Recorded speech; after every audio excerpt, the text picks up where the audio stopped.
हम लोग शुरू कर रहे हैं एक्चुअली मैथमेटिकल फिजिक्स का पहला पार्ट से, that is unit and dimension. Okay, जैसे कि हम जानते हैं क्लास 10 से क्लास 11 आने एक बहुत बड़ा जंप है। यहाँ हर चीज़ नया होगा बिल्कुल फिजिक्स में। अब देखिएगा यहाँ पे क्या जो भी हम लोग पढ़े थे उसका बहुत ही ज़्यादा एडवांस फॉर्म हम यहाँ पे पढ़ने वाले हैं। और फिजिक्स को पढ़ने के लिए सबसे इम्पॉर्टेंट है उसका मैथमेटिकल फॉर्मुलेशन जानना। अगर मैथमेटिक्स सही से नहीं जानिएगा फिजिक्स में तो फिजिक्स पढ़ना थोड़ा मुश्किल हो जाता है। इसलिए एक्चुअली शुरू करेंगे कैसे हम लोग शुरू करेंगे बेसिकली फ्रॉम मैथमेटिकल फिजिक्स और फिर कोर्स को आगे बढ़ाएंगे। उसी में सबसे पहला टॉपिक जो हम पढ़ने वाले हैं that is of unit and dimension. इसमें हम पहला टॉपिक जो हम यहाँ पे यूज़ करेंगे that is of physical quantities, और इसको हम डायमेंशन लिखना सीखेंगे। क्योंकि किसी का भी डायमेंशन लिखना आप सीख जाते हो तो उसका यूनिट पता करना बहुत आसान हो जाता है। उसका यूनिट पता कर पाइएगा, उसका कन्वर्जन कर पाइएगा, बहुत सारे काम ऐसे हैं जो उसका डायमेंशन पता होने से ही हो जाता है। इसलिए बेसिकली हम ट्राई करेंगे क्या, हम उसका डायमेंशन पढ़ना शुरू करेंगे। तो डायमेंशन के लिए बेसिक हमारे पास क्या है, बेसिक इज फिजिकल क्वांटिटीज़। शुरू करने से पहले डिफाइन कर लेते हैं what do you mean by physical quantities. Any quantity which can be measured is known as a physical quantity, यानी कोई भी क्वांटिटी जिसे हम मेजर कर पाते हैं उसे ही कहते हैं फिजिकल क्वांटिटी। नाउ एग्जाम्पल के तौर पर कैसे देख सकते हैं यहाँ पे हम लोग, अगर मान लीजिए हम कहते हैं काइंडनेस, लव, फ्रेंडशिप, क्या इसे मेजर कर सकते हैं? कहेंगे बहुत बड़ा फ्रेंडशिप है, बहुत छोटा सा फ्रेंडशिप है, बहुत इतू सा फ्रेंडशिप है। यहाँ पे हम लोग मेजर नहीं कर सकते हैं। कभी कहते हैं ना क्या 0.1 फ्रेंडशिप है या 0.2 फ्रेंडशिप है, 100 फ्रेंडशिप है। इस तरह से मेजर नहीं करते हम लोग कभी फ्रेंडशिप को। वैसे ही लव को ही मेजर नहीं करते उससे हम लोग यहाँ पे कि बोलते हैं 100 ml लव है हमको, या फिर कहेंगे हम लोग कि वो 80 ml काइंड है, या फिर 80 लीटर काइंड है, या फिर 80 रुपया काइंड है। इस तरह से नहीं कहते हैं। तो किसी भी क्वांटिटी से मेजर नहीं कर सकते, उसे हम फिजिकल क्वांटिटी नहीं मानेंगे। तो कौन सी क्वांटिटीज़ को हम फिजिकल क्वांटिटी मान सकते हैं? जैसे कि फोर्स होता है ना कि 10 न्यूटन फोर्स लगाया, 100 न्यूटन फोर्स लगाया, तो फोर्स को मेजर कर पा रहे हैं। वैसे ही लेंथ को मेजर कर सकते हैं, मास मेजर कर सकते हैं, टाइम मेजर कर सकते हैं। ऐसे बहुत सारे क्वांटिटीज़ हमारे पास से मेजर कर पाएंगे, और वैसे क्वांटिटीज़ को कहते हैं हम लोग फिजिकल क्वांटिटी।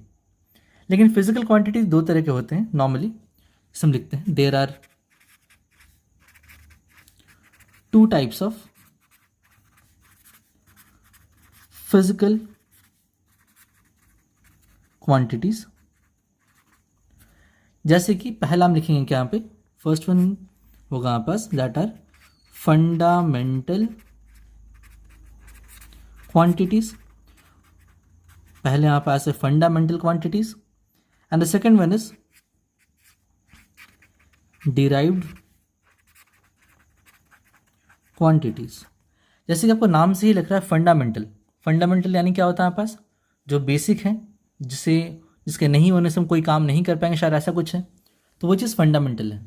और वैसे ही चीज़ हमारे पास है फंडामेंटल यानी होते हैं हमारे पास ऐसे क्वांटिटीज़ जिनसे सारे क्वांटिटीज़ को हम बनाते हैं। नॉर्मली होते हैं ऐसे 7 क्वांटिटीज़। तो ट्राई करते हैं पहले फंडामेंटल क्वांटिटीज़ कौन से और कैसे उसका लिखेंगे और कैसे डिफाइन करेंगे वो देखेंगे। चलिए पहले डिफाइन कर लें। सो पहला हेडिंग हम देंगे यहाँ पे फंडामेंटल क्वांटिटीज़, और इसका पहले डेफिनेशन पार्ट कर लेते हैं। जैसे कि हम लोग अगर डिफाइन करना चाहें what are fundamental quantities, then we can write the quantities independent of other physical quantities are known as fundamental quantities. यानी एक ऐसे क्वांटिटीज जिसको हम मेजर करने के लिए किसी और क्वांटिटी का सहारा ना लेना पड़े, उसे ही कहते हैं फंडामेंटल क्वांटिटीज। जैसे सोचिए मास का यूनिट क्या होता है आपस, केजी, लेंथ का मीटर, टाइम का सेकंड। उसी केस में अगर मान लेते हैं वेलोसिटी या स्पीड रहता, स्पीड का यूनिट क्या होता है आपस, मीटर पर सेकंड। यानी मीटर किसके लिए है, लेंथ के लिए है, पर सेकंड टाइम के लिए हो गया आपस। यानी लेंथ और टाइम मिला के बना है स्पीड। जब हम लोग स्पीड को लिखें तो स्पीड में क्या लिखें हम लोग, मीटर पर सेकंड भी लिखें यहाँ पे। मीटर पर सेकंड यानी मीटर लेंथ के लिए, टाइम के लिए सेकंड हो गया यहाँ पे। इसलिए जो स्पीड बना हमारे पास वो लेंथ और टाइम दोनों से बना था। तुम देख पाए क्या, स्पीड तो 2 क्वांटिटी से बना है फिर यहाँ पे। वैसे एक्सेलरेशन, एक्सेलरेशन में क्या लिखते हैं वहाँ पे हम लोग, मीटर पर सेकेंड स्क्वायर लिखते हैं इसका यूनिट। तो देखिए यहाँ पे, तो ऐसे क्वांटिटीज जिसका यूनिट किसी और क्वांटिटी पर डिपेंड करे उसे हम कहेंगे यहाँ पे क्या, डिराइव्ड क्वांटिटी। लेकिन जिस क्वांटिटी को डिराइव करने के लिए किसी और क्वांटिटी को हमको सहारा ना लेना पड़े उसे कहेंगे फंडामेंटल क्वांटिटीज़। तो ऐसे दुनिया में 7 फंडामेंटल क्वांटिटीज़ हमारे पास है, उनका नाम लिखा हुआ देखिए, mass, length, time, temperature, current, luminous intensity and amount of substance.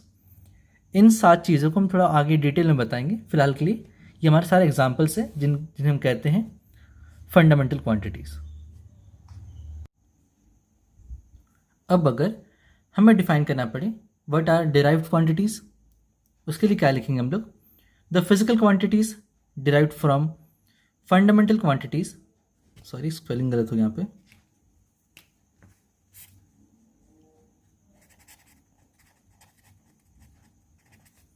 Are known as derived quantities. यानी फिर से रिपीट करें इसको यहाँ पे, the physical quantities derived from fundamental quantities are known as derived quantities. Example, बहुत सारे एग्जाम्पल हैं, वो 7 जो हम लिखे पहले उसको छोड़ के बाकी जितने भी लिखेंगे सारे हमारे पास डिराइव्ड क्वांटिटीज़ ही होते हैं। कौन कौन से हैं, speed, acceleration, power, pressure, force, जितना है सब के सब डिराइव्ड क्वांटिटीज़ ही होंगे यहाँ पास। नाउ अब हम करेंगे यहाँ पे, अब डायमेंशन लिखना सीखेंगे। तो बेसिक तो वही हमको सीखना था यहाँ पे, डायमेंशन कैसे लिखते हैं ताकि काम को हम प्रोसीड कर पाए। तब हम सीखें जो डायमेंशन एनालिसिस हम लोग करते हैं वो किस तरीके से करता है और कैसे किस चीज़ का हम डायमेंशन लिख सकते हैं। बेसिक फैक्टर वही है, तो उसे सीखें हम पहले। अगला जो हमारा क्वेश्चन है वो है mention the 7 dimensions of world, और यहीं से शुरू होता है मेनली डायमेंशनल एनालिसिस। अगर आप यहाँ से चीज़ों को समझना शुरू करेंगे तो आगे चल के आपके लिए फिजिक्स आसान होगा। इसलिए ध्यान से देखिए वीडियो को और अच्छे से समझिएगा। अगर कोई डाउट हो तो कमेंट सेक्शन में ज़रूर लिखिएगा। यहाँ से हमारा बेसिक पार्ट शुरू होता है।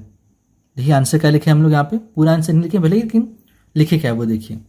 The 7 fundamental quantities are known as 7 dimensions and are represented with square bracket. Okay, तो हमारे 7 जो क्वांटिटी हमारे पास है वो कौन कौन से क्वांटिटीज हैं। First is mass, length, time, temperature, current, luminous intensity या फिर intensity of light, last is amount of substance. Clear, इस अमाउंट ऑफ सब्सटेंस का सबसे सारा काम केमिस्ट्री आप लोग करेंगे जहां मोल कंसेप्ट पढ़ते हैं आप लोग। नॉर्मली हम लोग शुरू करें चीज़ों को, जैसे क्वांटिटी हम लिखें तो मास का ऐसा यूनिट क्या होता है हमारे पास, आपको सबको पता है। मास का ऐसा यूनिट क्या है हमारे पास है, केजी। मास का ऐसा यूनिट केजी होता है। लेंथ का SI unit, the SI unit of length is metre. Time का ऐसा यूनिट होता है सेकंड। टेम्परेचर का ऐसा यूनिट क्या होता है, केल्विन, जिसे हम लोग के से लिखते हैं, कैपिटल के। अगला है करंट का ऐसा यूनिट एम्पियर, क्लास 10 में पढ़े हैं इस चीज़ को आप। लुमिनस इंटेंसिटी, ये थोड़ा नया टर्म है जिसे हम लिख दे रहे हैं, यह है कैंडेला। इसका ऐसा यूनिट होता है कैंडेला, जिसे हम लिखते हैं small C small D, C D से, candela. Last is amount of substance, जिसका ऐसा यूनिट होता है मोल। क्लियर, ये रहा इसका ऐसा यूनिट। अब इसका डायमेंशन क्या होगा तब देख पा रहे हैं पहला क्या है, मास किससे शुरू हुआ है। जनरली यहाँ पे क्या होता है ना, ये पहला 3 क्वांटिटीज में तुम देख पा रहे मास है, तो मास का डायमेंशन क्या होगा हमारे पास, एम से प्रेजेंट करते इसको हम लोग। मास का जो हमारा क्वांटिटी है उसको हम डायमेंशन लिखते हैं कैपिटल एम स्क्वायर ब्रैकेट के अंदर। अगर आप ये स्क्वायर ब्रैकेट नहीं दीजिएगा तो आंसर गलत हो जाएगा, इसलिए स्क्वायर ब्रैकेट पर जरूर ध्यान दीजिएगा, ब्रैकेट ना छूटे। जब भी डायमेंशन लिखे ये ब्रैकेट देना ज़रूरी है। नेक्स्ट इज लेंथ के लिए हम क्या लिखते हैं, एल लिखते हैं। For time we write T. पहला 3 क्वांटिटीज आसान था, जो इनिशियल लेटर्स हैं उन्हें यहाँ यूज़ किए गए हैं। नॉर्मली न्यूटनियन मैकेनिक्स जो हम लोग पढ़ने वाले हैं उसमें इन 3 क्वांटिटीज़ का यूज़ सबसे ज़्यादा होने वाला है। ओके, फिर अगला देखिए यहाँ पे क्या है, टेम्परेचर को हम इसका डायमेंशन लिखते हैं के। और करंट का हमारा डायमेंशन क्या है, ए, या फिर कभी कभी इसको हम लोग आई से भी रिप्रेजेंट कर सकते हैं। करंट के लिए हम ए या आई दोनों का ही यूज़ कर सकते हैं। फिर कैंडेला के लिए होगा C D small C small D, ठीक है, सी डी कैंडेला के लिए सी डी हमारे पास है। नेक्स्ट इज मोल के लिए हम लोग मोल ही यूज़ करेंगे, MOL लिखेंगे। तो हम देख पा रहे हैं डायमेंशन कैसे लिख रहे हैं हम लोग। ये 7 क्वांटिटीज़ का डायमेंशन आपको याद रखना है। पहला क्या है, मास का डायमेंशन m, लेंथ का l, टाइम का t, टेम्परेचर का केल्विन k, इसलिए लिखे यहाँ पे हम लोग। करंट के लिए एम्पियर है, इसलिए वहाँ a का यूज़ किया गया है। लुमिनस इंटेंसिटी या फिर इंटेंसिटी ऑफ लाइट का होता है हमारे पास कैंडेला, ये सब CD के से यूज़ किए हम लोग यहाँ पे। Next is amount of substance, जिसे हम लिखते हैं मोल से। ओके, नाउ अगर आप यहाँ देख पा रहे चीज़ों को, ये बहुत ही सिंपल सी चीज़ हमारे पास है जिसे हमें याद रखना है। नॉर्मली हमें ये पहला 3 क्वांटिटीज़ का यूज सबसे ज़्यादा करना है और इन 3 को अच्छे से याद रखना है आपको। मास के लिए m, लेंथ का l और टाइम का t। आगे जो हमारा यूज़ होता है लेकिन वो यहाँ पास है टेम्परेचर और करंट। इन 5 को आपको अच्छे से याद रखना है, मास, लेंथ, टाइम, टेम्परेचर, करंट। इन सब का यूज़ सबसे ज़्यादा होने वाला है फिजिक्स में, तो ध्यान से रखिए इस चीज़ को। हम लोग M, L, T, K और A को, इन 5 चीज़ों का नाम आपको अच्छे से याद होना चाहिए। बाकी लुमिनस इंटेंसिटी और अमाउंट ऑफ सब्सटेंस, ये चीज़ हमारे पास है, वो यूज़ होता है लेकिन रेयरली होता है। अभी फ़िलहाल काम का नहीं है, हमारा मेन काम यहाँ पे है इन 5 को लेके। और बेसिकली 11th हमारा रिलाई करेगा इन 3 को लेके। 11th में बेसिकली हम लोग पढ़ेंगे MLT के बारे में। ओके, अब आपको हम सिखाएंगे किस तरह से किसी भी क्वांटिटी का डायमेंशन कैसे लिखते हैं। ये तुम्हारे 7 बेसिक टर्म्स हो गए यहाँ पास, लेकिन बेसिक के अलावा भी बहुत सारे ऐसे क्वांटिटीज़ होते हैं जिनका हमें डायमेंशन लिखना होता है। ट्राई करते हैं। सबसे पहला जो हम लिखेंगे यहाँ पे, देखिए वो बेसिक सही है, लेकिन सबसे पहले हम लिख रहे हैं यहाँ पे क्या, फर्स्ट इज, चलिए डिस्टेंस कह दिए। हम लोग यूज़ करें पहला डिस्टेंस का। डिस्टेंस को मेजर किस में करते हैं, किलोमीटर, मीटर, ये सब मेजर करते हैं ना। यानी डिस्टेंस एक्चुअली है क्या, वो तो लेंथ है। इसलिए जब भी डिस्टेंस का डायमेंशन लिखना हो हमको, हमें क्या करना है, अगर डिस्टेंस का हमको डायमेंशन लिखना हो तो ये क्या होगा हमारे पास, डिस्टेंस का डायमेंशन L हो जाएगा। वैसे ही अगर मान लीजिए कोई और क्वांटिटी हम लेते हैं यहाँ पे, सेकंड क्वांटिटी मान लीजिए हम ले रहे हैं यहाँ पे क्या, डिस्प्लेसमेंट।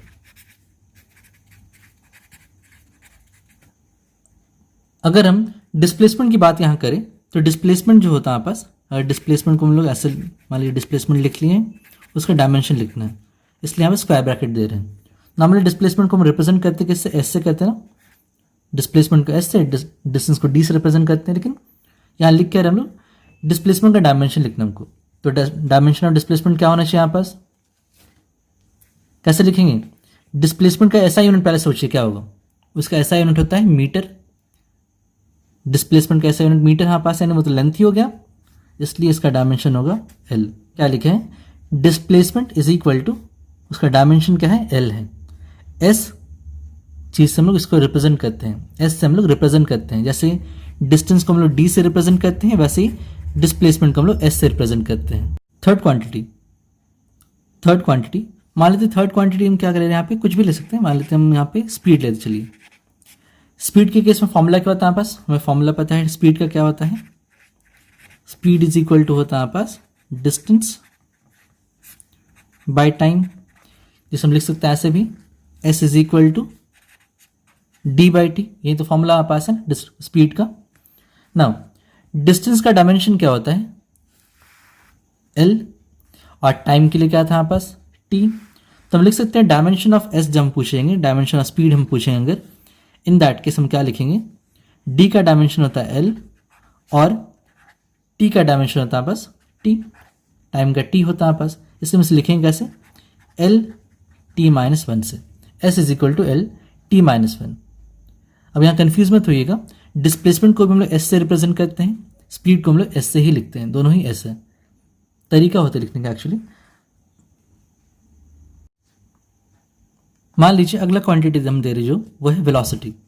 वेलोसिटी का फॉर्मूला क्या होता है, शायद तुमको पता होगा कि वेलोसिटी इज इक्वल टू होता है डिस्प्लेसमेंट बाय टाइम। हमारा वेलोसिटी का फॉर्मूला है डिस्प्लेसमेंट बाय टाइम, यानी लिख सकते हैं हम v is equal to S/T, displacement by time हम लिख रहे हैं यहाँ पे। अब देखिए यहाँ पे अगर वेलोसिटी का हम डायमेंशन करना चाहें तो एस का क्या था, डिस्प्लेसमेंट का हमारा जो डायमेंशन था वो क्या था, एल था। यानी अगर इसका डायमेंशन है then we can write L by time का डायमेंशन होता है हमारे पास टी, टाइम का डायमेंशन यहाँ टी हो गया। सो इसे हम लिख सकते हैं कैसे, एल टी माइनस वन। ठीक है, तो स्पीड और वेलोसिटी दोनों का ही हमारा डायमेंशन क्या है, एल टी माइनस वन। अगर आपको यूनिट याद होगा, स्पीड का मीटर पर सेकंड होता है, वेलोसिटी का भी मीटर पर सेकंड ही होता है, इसलिए दोनों का डायमेंशन भी सेम आ रहा है यहाँ पास। अब ट्राई करें हम लोग एक्सेलरेशन को। अगर एक्सेलरेशन को लिखना पड़े हमको तो एक्सेलरेशन कैसे लिखते हैं हम लोग, आपको शायद याद होगा। अगर हम ट्राई करते हैं यहाँ पे एक्सेलरेशन को, ठीक है, एक्सेलरेशन यहाँ लिख रहे हैं हम, याद कीजिए एक्सेलरेशन का फॉर्मूला क्या होता है, what is the formula for acceleration. Acceleration को हम लोग ए से डिनोट करते हैं, तो एक्सेलरेशन का हमारा फॉर्मूला क्या होता है, velocity by time. Acceleration is equal to the velocity by time होगा हमारे पास। और अगर ये एक्सेलरेशन हमारा वेलोसिटी बाय टाइम है, in that case we can write हमारा डायमेंशन क्या होगा ए का। हमें पता है वी का डायमेंशन कितना आया था, हमारा वी का डायमेंशन कितना आया था हमारे पास, चेक कीजिए, हम बनाए थे अभी। वी का डायमेंशन आया था एल टी माइनस वन। ठीक है, तो हम लिख रहे हैं यहाँ पे v के बदले क्या लिख रहे हैं, एल टी माइनस वन लिख रहे हैं। और टाइम का डायमेंशन क्या होता है, t। यानी अगर ये t ऊपर चला जाए तो हमारा क्या बनेगा, एल टी माइनस वन पहले से हमारे पास था, और ये t अगर ऊपर गया तो क्या होगा मस्ट, t के पावर माइनस वन। क्लियर है ना, ये नीचे से ऊपर गया तो t के पावर माइनस वन आ गया हमारे पास। अब देखिए क्या है, टी के पावर माइनस वन, टी के पावर माइनस वन, दोनों अगर साथ मिल जाए तो क्या होगा हमारे पास, L T minus two. Clear, इसलिए हमारा एक्सेलरेशन का जो डायमेंशन है वो है L T minus two. Clear, हम क्या किए, पहले वेलोसिटी का डायमेंशन लिखें, फिर टाइम का डायमेंशन लिखें, और दोनों को फिर कंबाइन कर दिए, बन गया। सिंपल सा हमारे पास है। अगर ट्राई करते हैं फोर्स को, अगर हम फोर्स लिखना चाहे, फोर्स का हमारा डायमेंशन क्या होगा वो पता करते हैं पहले, कि फोर्स का हम यूज़ तो करने ही वाले हैं ना। तो फोर्स देखते हैं, हमें फोर्स का फॉर्मूला पता है, from second law of motion F is equal to M A होता है।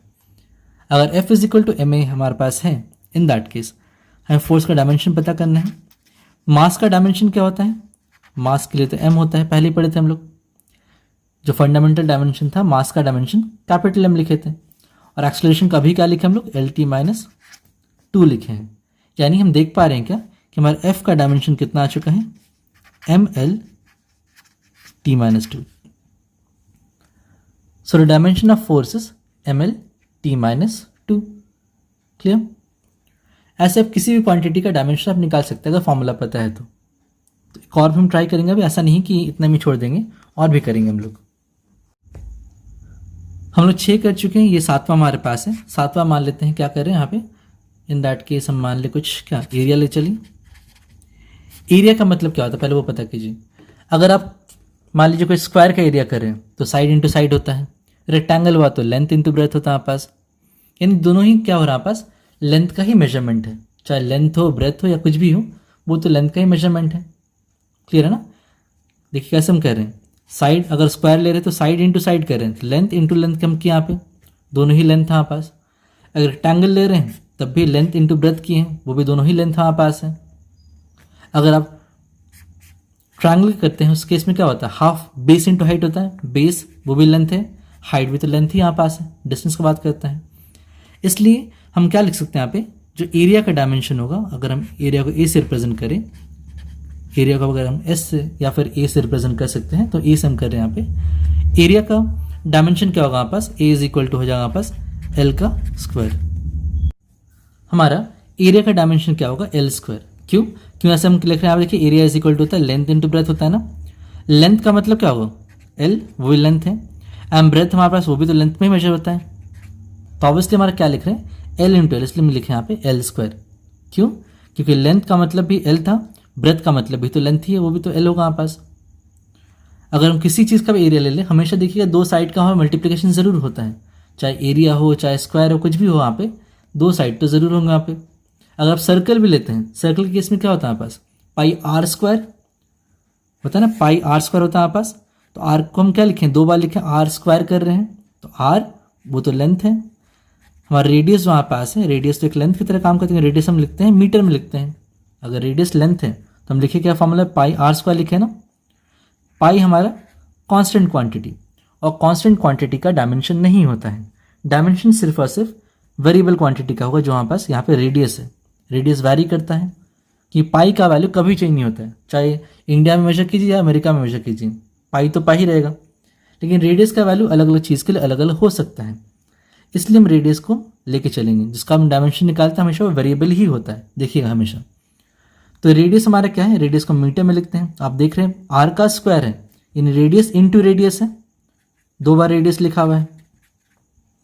तो रेडियस का डायमेंशन क्या होता है, एल, और एक रेडियस का डायमेंशन एल, इसलिए हम लिख सकते हैं एल इंटू एल मतलब एल स्क्वायर। तो आपको याद रखना क्या कि एरिया हुआ तो डायमेंशन एल स्क्वायर ही होगा, चाहे कोई भी एरिया हो, स्क्वायर का, रेक्टेंगल का, पैरेललोग्राम, रोम्बस, किसी का भी एरिया बात करें, या कोई भी वॉल्यूम के, या फिर मान लीजिए कर्व सरफेस एरिया की बात करते हैं, क्यूबॉइड, सिलेंडर, कोन, कोई भी चीज़ हो, अगर एरिया बोल दिया तो मतलब ए स्क्वायर ही होगा।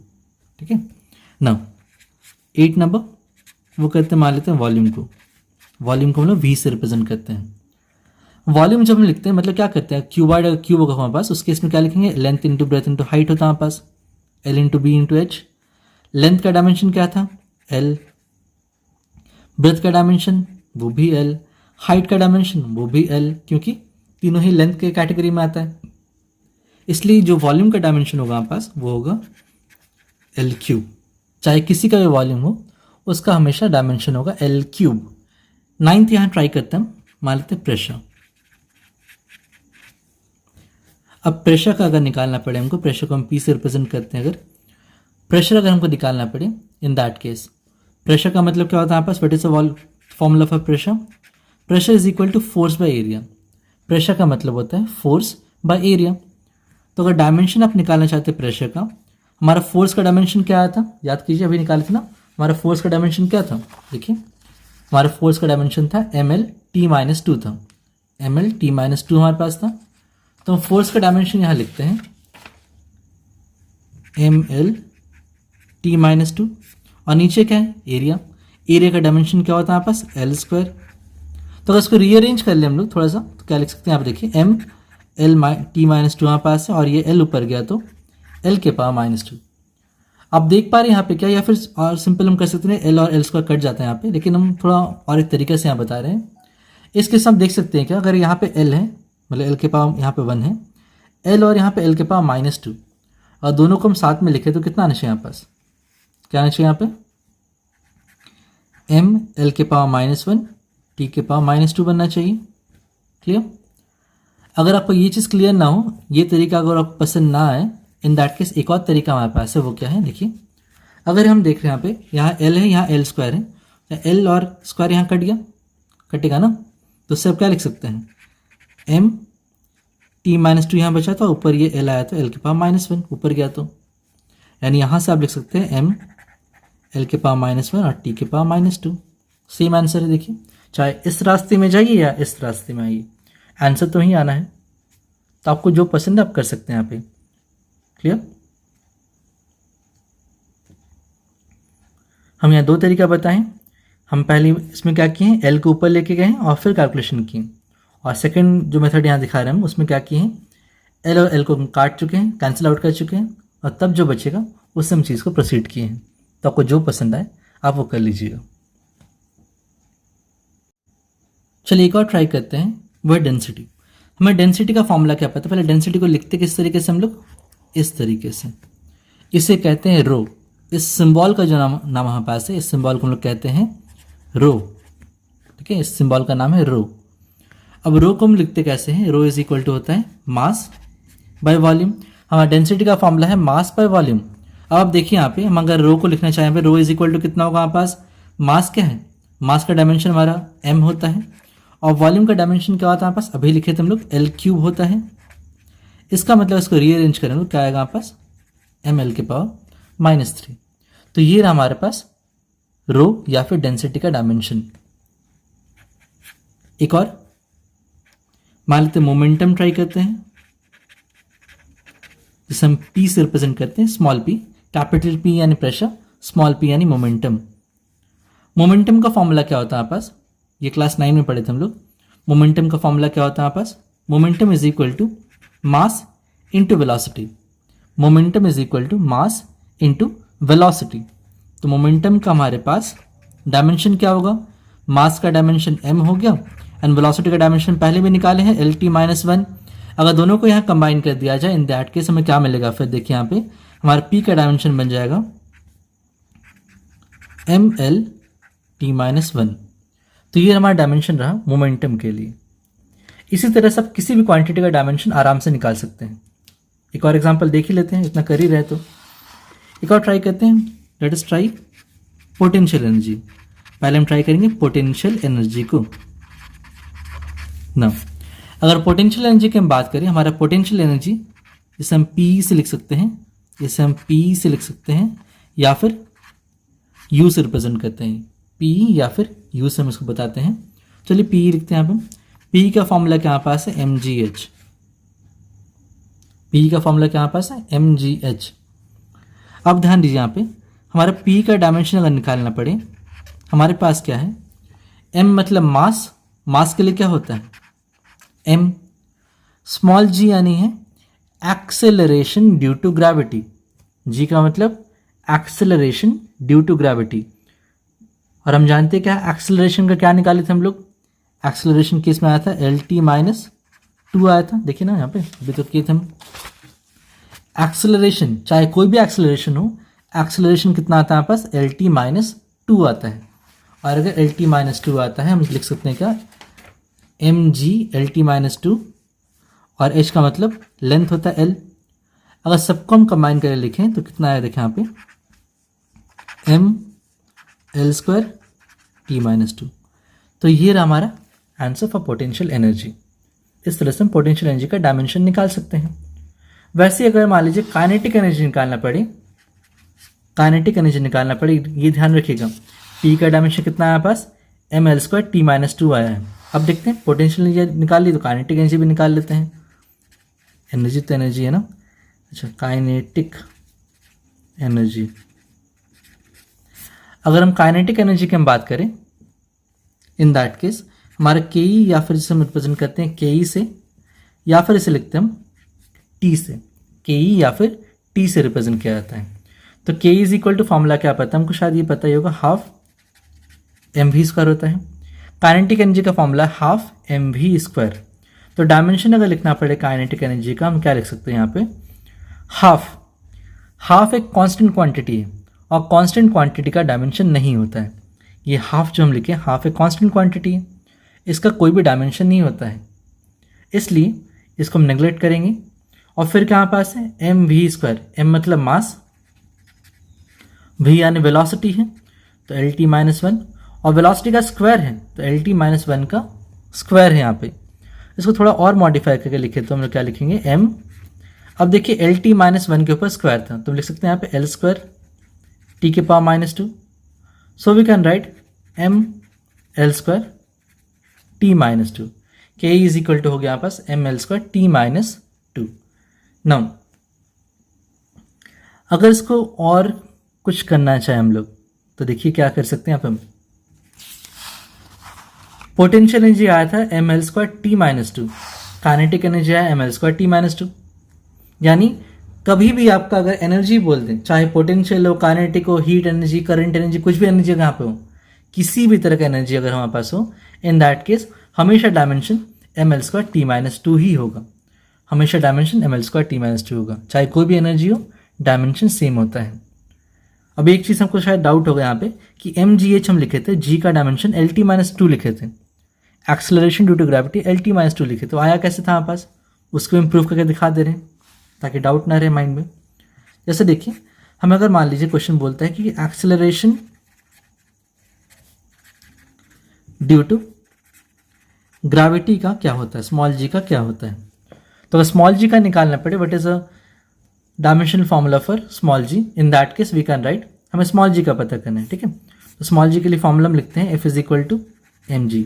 ये फॉर्मूला आगे हम पढ़ेंगे, F is equal to M G होता है, यानी जी इक्वल टू क्या हो गया, एफ बाई एम, मतलब फोर्स बाय मास। तो अगर जी का डायमेंशन यहाँ से निकालना पड़े हमको, जी का डायमेंशन क्या आ जाएगा, हमारा फोर्स का डायमेंशन आया था ml t-2। फोर्स का डायमेंशन हम निकाले थे ml t-2, याद है ना? कैसे याद कीजिए फिर से। हमारा फोर्स का डायमेंशन आया था ml t-2 आया था, तो लिख सकते हैं यहाँ पे क्या, F is equal to ml t-2 now, और नीचे क्या पास मास, तो m लिख दिया इसको हम। आप देख सकते हैं m और m तो कट गया, तो बचा क्या, g का डायमेंशन आप पास LT-2। इसलिए हम लोग क्या लिखे हैं, एक्सेलरेशन ड्यू टू ग्रेविटी का LT-2 लिख रहे हैं। क्लियर? इसलिए हम कहे पहले भी थे कि एक्सेलरेशन अगर होगा तो LT-2 ही होगा, चाहे कोई भी एक्सेलरेशन हमारे पास हो। ठीक है, इस तरीके से आपको फॉर्मूला दिया रहेगा तो आप किसी भी तरीके का डायमेंशन निकाल सकते हैं, अगर इतना बेसिक क्लियर करते हैं तो। ओके, आगे हम लोग और भी डायमेंशन सीखेंगे, लेकिन ये हमारा बेसिक था। अगर इतना आप कर लेते हैं तो आपका डायमेंशन एनालिसिस में डाउट नहीं होना चाहिए फिर।